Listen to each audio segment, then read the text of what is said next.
dirahmati oleh Allah, adalah kita buka pembelajaran hari ini dengan berdoa terlebih dahulu. A'udzu billahi minasyaitonir rajim. Bismillahirrahmanirrahim. Rabbi shrah li sadri wa yassir li amri wahlul 'uqdatam min lisani yafqahu qawli. Baiklah anak-anak, setelah kita buka, marilah kita ikuti pembelajaran hari ini dengan materi mengikuti hidup dengan kemuliaan. Ini kita akan membahas tentang materi meniti hidup dengan kemuliaan yang akan disampaikan oleh Ibu Homsian. Adapun tujuan pembelajaran, yang pertama, anak-anak diharapkan terbiasa membaca Al-Quran dengan meyakini bahwasannya kontrol diri, prasangka baik, dan persaudaraan itu adalah perintah agama. Yang kedua, anak-anak bisa menunjukkan kebiasaan berperilaku yang baik dengan bisa mengontrol diri, dengan biasa berprasangka baik, baik terhadap diri sendiri maupun kepada orang lain, terbiasa untuk bersama dengan orang-orang Islam menganggap satu saudara. Yang ketiga, anak-anak mampu menganalisis makna yang terkandung di dalam Quran surat Al-Hujurat ayat 10 dan 12. Yang keempat, anak-anak diharapkan bisa mengidentifikasi tajwid yang ada pada Quran surat Al-Hujurat ayat 10 dan 12. Yang kelima, ibu mengharapkan kalian mampu membacanya sesuai dengan kaidah tajwid dan makharijul huruf dengan baik. Pertama, kita akan membahas tentang pengendalian diri atau mujahadah an-nafs. Pengendalian diri adalah menahan diri dari segala perilaku yang dapat merugikan diri sendiri dan orang lain. Pengendalian diri dikenal juga dengan istilah as-shaum, yang artinya puasa. Selanjutnya, kita dapat berperilaku sebagai berikut untuk bisa mengendalikan diri. Yang pertama, menjauhi sifat dengki kepada orang lain. Yang kedua, menjauhi sifat tamak dan serakah. Selanjutnya, bisa bersabar dengan tidak membalas terhadap ejekan orang yang tidak suka dengan kita. Mudah memaafkan kesalahan orang lain yang jahat kepada kita, ikhlas terhadap segala bentuk cobaan yang menimpa kita. Jadi anak-anak, bisa disimpulkan bahwasanya pengendalian diri ini sangat penting untuk setiap manusia, terutama umat muslim, agar dirinya terhindar dari hal-hal yang dilarang oleh Allah Subhanahu wa taala. Marilah anak-anak kita baca Quran surat Al-Hujurat ayat 10. A'udzu billahi minasyaitonir rajim. Bismillahirrahmanirrahim. Innamal mu'minuna ikhwatun fa aslihu baina akhawaykum wattaqullaha la'allakum turhamun. Artinya, orang-orang beriman itu sesungguhnya bersaudara. Sebab itu damaikanlah antara kedua saudaramu yang berselisih dan bertakwalah kepada Allah supaya kamu mendapat rahmat-Nya.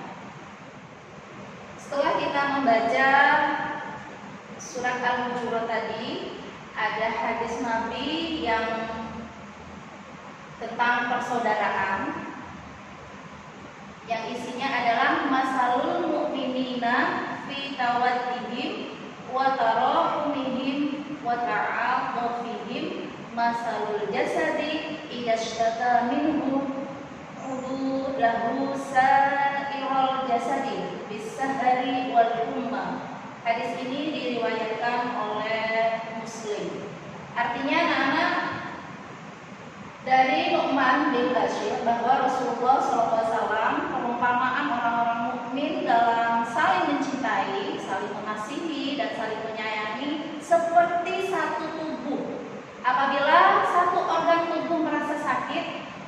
menjalar kepada semua organ tubuh, yaitu tidak dapat tidur dan merasa demam.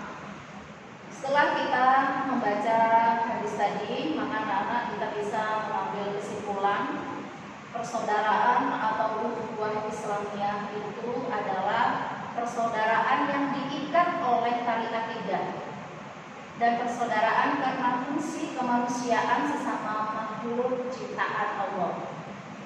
Selanjutnya, perilaku yang dapat dicontoh untuk mempererat persaudaraan, menjenguk dan membantu orang lain yang sedang sakit atau terkena musibah, mendamaikan teman yang berselisih agar mereka sadar dan berbaikan kembali, bergaul dengan tidak memandang suku, bangsa, budaya, dan agama yang dianut sehingga terhindar dari berbagai bentuk permusuhan yang merugikan orang lain. Seperti yang dicontohkan oleh Rasulullah SAW, Rasul mempersaudarakan kaum Muhajirin dengan kaum Ansor serta menjalin hubungan persaudaraan dengan suku-suku lain yang tidak seiman. Selanjutnya kita membahas tentang Quran Surat Al-Hujurat ayat 12. Baik anak-anak, Ibu akan membacakan, silahkan kalian perhatikan. A'udzu billahi minasyaitonir rajim.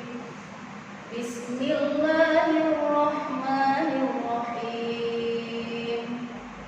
Ya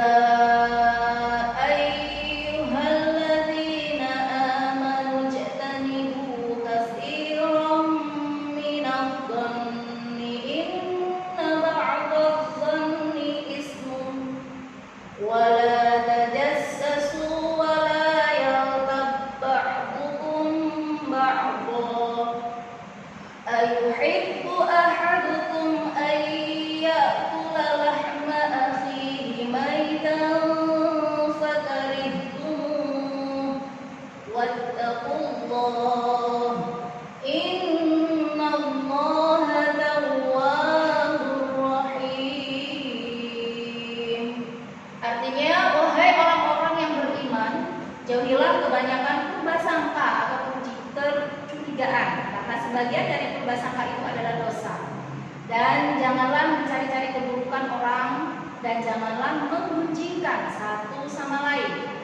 Adakah seorang di antara kamu yang suka memakan daging saudaranya yang sudah mati? Maka tentulah kamu merasa jijik kepadanya. Dan bertakwalah kepada Allah, sesungguhnya Allah Maha penerima taubat lagi Maha penyayang.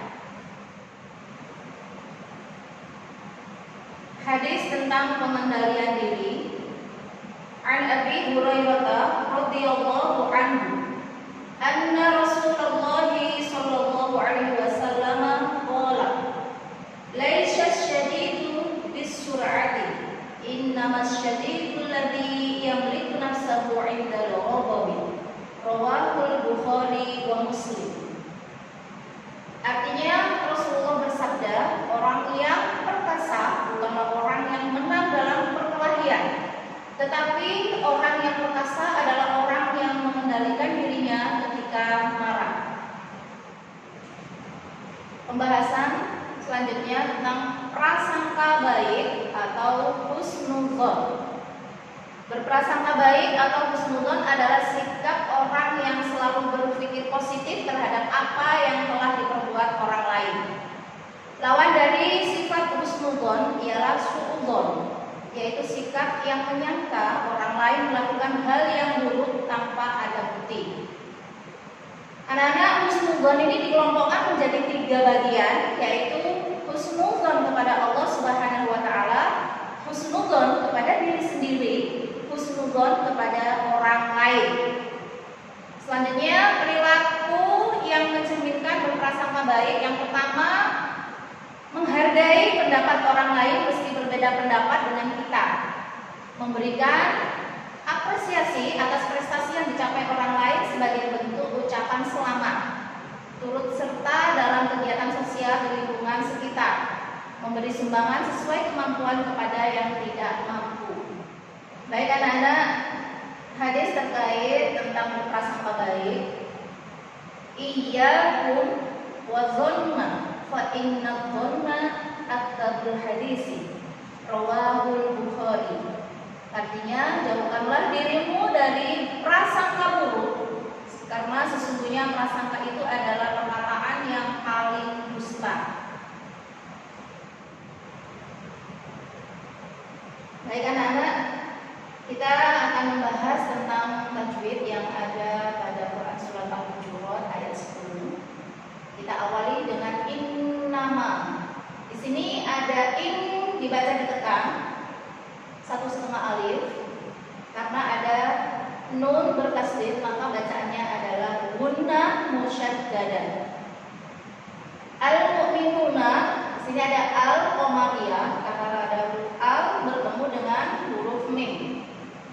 Ikhwatun fa aslihu, ada domatain bertemu dengan huruf ikhfa yang di sini adalah kebetulan adalah huruf fa. Maka cara membacanya adalah dengan masuk dengan samar.